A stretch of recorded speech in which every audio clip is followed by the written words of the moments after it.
শীতের মজাদার রেসিপি যদি খেতে চাও, ফুলকপি, মটরশুঁটি, বেগুন।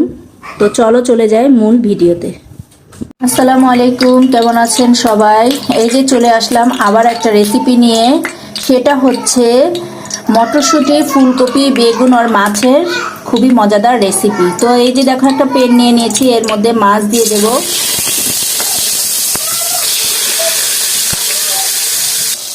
এই তো মাছগুলো দিয়ে দিয়েছি, এখন আমি এগুলো উল্টায় নেব।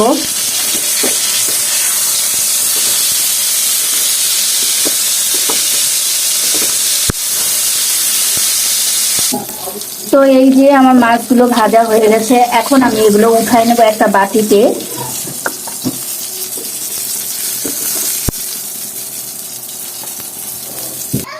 মাছগুলো উঠানো শেষ, এখন এই তেলে আমি এই যে বড়ি দিয়ে দিব। বড়িটা একটু তেলের মধ্যে ভেজে নিব, একটু তেলের মধ্যে হালকা লাল লাল করে ভেজে নেব। তো এই যে বড়িগুলো ভাজা শেষ, এখন আমি এগুলো আবার একটা বাটিতে উঠাই নেব। তো এই তেলের মধ্যে এখন আমি পেঁয়াজ দিয়ে দেব। তো পেঁয়াজগুলোর মধ্যে লবণ দিয়ে দিব যাতে পেঁয়াজটা নরম হয়ে যায়। এরপরে পেঁয়াজটা তেলের মধ্যে ভেজে নেব।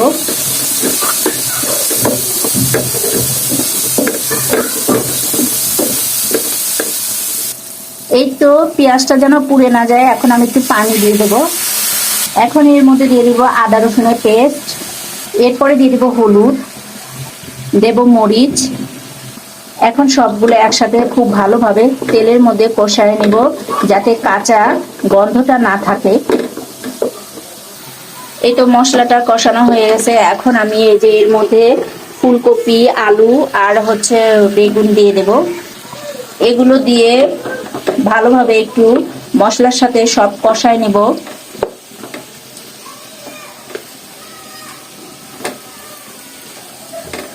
তো এর মধ্যে এখন আমি দিয়ে দিব এই যে মটরশুঁটি। এই তো কষাতে কষাতে এখন আমি দিয়ে দিব, দেখো, ভেজে রাখা এই বড়িগুলো।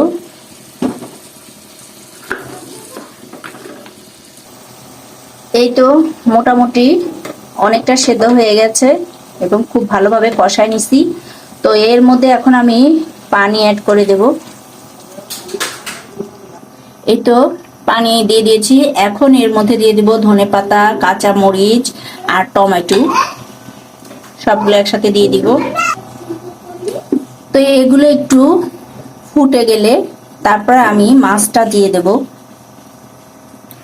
তো এই যে এটা ফুটে গেছে, তো আমি এখন এর মধ্যে মাছগুলো দিয়ে দেব।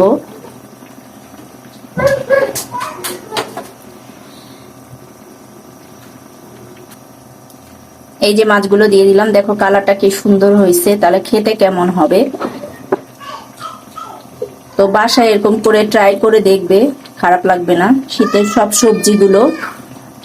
তো এখন আমি কিছুক্ষণ ঢাকা দিয়ে রেখে দেব। আলহামদুলিল্লাহ, তৈরি হয়ে গেল আমার ফুলকপি, মটরশুঁটি ও বড়ি দিয়ে খুবই মজাদার শীতের রেসিপি। তো আজকে এতটুকুই, সুস্থ থাকবে, ভালো।